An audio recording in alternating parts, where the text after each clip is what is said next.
Today, I'm going to give you a live walkthrough of exactly how I audit a Google Ads account. Now, this account here is a service-based account for a roofing business in the US. Now, I won't give you the exact details, but I will walk you through everything necessary to show you exactly how to effectively audit an account to improve performance, right?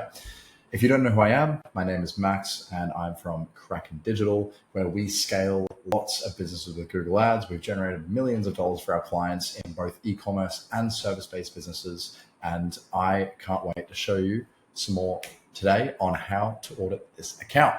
So first of all, there's a bar at the top, which is actually an interesting thing that I'd like to go through, which we don't see all the time, right? This is a identity verification reminder, right? If you ever see this in your account, make sure you complete it. And if you haven't completed it yet and you've never seen this bar, go out of your way to complete it. The section to complete the advertiser verification underneath billing and then advertiser verification. Now you just head in there, put in some company details, and that's going to make your life a whole lot smoother. Now, aside from just making sure that your ads will be continuously running in the account, it also allows you to show a business logo and business name on all the ads that you're running. Now, as I'm sure you can imagine, having a business logo and having your business name featured in your ads is very important to make sure you're gaining customer trust. Just so I can get my camera there a little bit. And if you don't have a business name, business logo, it can greatly impact your appearance in the search ads. So I highly, highly recommend getting that one sorted. Now, first course of action when I'm auditing an account is usually in the conversion actions, right?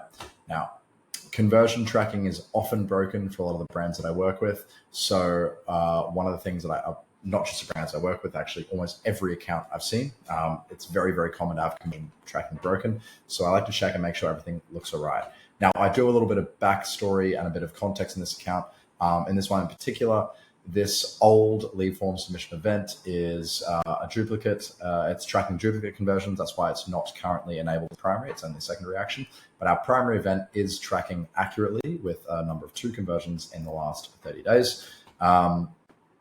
Now, a quick sort of guide here is if there are any discrepancies in the account, for example, 2 major conversion tracking actions and with different numbers, something very important for you to do when you're in the conversion tracking window is to make sure that you can justify all of the discrepancies in the account. So for example, we have the discrepancy here. If I didn't know why this was here, I'd probably have to inquire a little bit further, do a little bit more digging, but because I know why and I can justify it, it's all good. We're comfortable with that and we're able to move on, right? Then we have some call conversions, call from website primary, call from smart ads primary, call from ads primary. These are all good.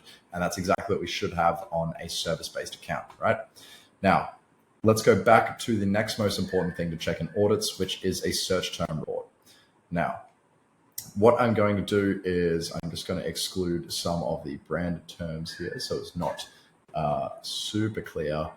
And we're just going to do a search term report on our general campaigns, right? So we can see if we're looking at this general targeting roofing group, if we head in here and then we go down to our search terms, we can see that our search terms are of reasonable quality. However, we have, so asphalt roofing is useful, right? These guys do asphalt roofing, that's fine. Roofing supply near me. This is probably something we want to get rid of, probably something we want to check and remove because supply usually indicates that it's a a contractor looking for suppliers to build a roof rather than a customer looking for an actual roof, a new roof contracted. Another one that we see in some of these samples, again, same thing. It's probably targeting the wrong people there. Terms like cost also aren't always very effective. This is targeting more high funnel stuff and isn't really the highest intent leads you want. So in general, it kind of seems like we may be getting a little bit too much variance in here, right? Everything is related to roofing, and you do have some good terms in here, like roofing me. Roofing's probably okay. Asphalt roofing's all right. So it seems that we're a little bit too loose with targeting. So if we head into the keywords here, we can see now that we've got phrase match on a bunch of relatively broad terms, right? Phrase match is completely fine to start with, to test with, but in this case, it appears that it's going a little bit too broad. I'd probably recommend moving all these down to exact match. So I'd probably recommend selecting all this and switching them to exact match so we have tighter matching and higher intent traffic being driven into the account. Another one to consider is if we head over to, this is just in one of the counties we're targeting. If we head, for example, into Dutchess County, we may see, again, we've got phrase match. If we have a look in here, flat roof, louvered roofs, roof repair company, roofing companies to me. Again, it's better. It's not perfect, right? We still have some lower intent stuff. So my recommendation in this case would be switching over to exact match and adding in some negative keywords to really try and tighten down to just the highest intent stuff, right? When we're starting out an account with a reasonably low budget, in this case, we're only running on about $100 a day total. We really can't be overextending too far in the way of budget. So we need to make sure that all of our budget is going towards only the highest intent terms, and we're really maximizing every dollar that we have to spend. Now, another one that we're seeing is another thing I like to check when I'm auditing is the bidding strategy on each campaign. Now, in our case here, we can see that our campaigns are using maximize conversions, maximize clicks, maximize conversions, right? Now, maximize conversions, let's actually start with these roof replacement ad groups, right? So we can see on these two ad groups, we have a fairly high CPC, right? Average cost here, that's quite a high CPC, $40, $35 respectively. So these are high numbers, right? These are not cheap clicks. So we really want to make sure, once again, that we are making the most of it. But not only that, we're also trying to push our CPC down within reason, right? Now, maximize clicks is great for gathering data if you're a bit newer to Google Ads, you're not too familiar with manual CPC. But if you know how to use manual CPC, this would be the perfect scenario to do so, right? If you use manual CPC on this account, what you'll be able to do is pull down your cost. You'll be able to pull down the cost significantly by setting CPC limits and maximum CPC bids. As well as that, you'll be able to allocate higher bids to more important keywords. So if you find that certain keywords are performing better than others, if you think some are more useful or more relevant, you can give them higher bids rather than just giving every keyword the same opportunity for bidding under the maximize clicks strategy. So I would recommend in this case, moving towards a manual CPC strategy for these two campaigns and pushing down those CPCs while also prioritizing the high performing keywords. Now, another thing to keep in mind is these other campaigns over here running on maximize conversions. Now, these are both targeting more general terms, so they're probably a little bit better suited for automation. Not only that, but over all time, they have a reasonably high number of conversions, right? So in this case, our general for Westchester has, where's that conversions count? Find it down here, 119 overall conversions, right? So that's a very significant number. Although they've been over a longer period of time, it should indicate that it's enough conversions to drive general optimization in the campaign and performance of automated bidding. So I would probably recommend sticking with maximize conversions in that case. If it still doesn't perform after a certain amount of time, maybe 30 days, then consider shifting over to manual CPC as well. All right, a couple of things to consider with audiences on some campaigns. Now, I rarely edit audiences because Google often does a pretty good job of the audiences automatically, to be honest. And in this case, it also doesn't seem like it's something that we should be editing right now as far as targeting goes. What we can see is that there is a generally good spread across age groups here. We don't have a whole lot of conversion data. We can see the conversion data is spread across all age groups. It's also spread across genders, and the household income, it is grouped in the top 10%, but we're only really spending on the top 10% and a very small amount, 11-20%. So we don't need to make any adjustments to audiences here. Google seems to be doing it well, seems to be targeting the right people already. So there's no necessary adjustments. The only time I'd recommend adjusting in here with data like this is if you know from the back end that certain audiences convert at a higher rate.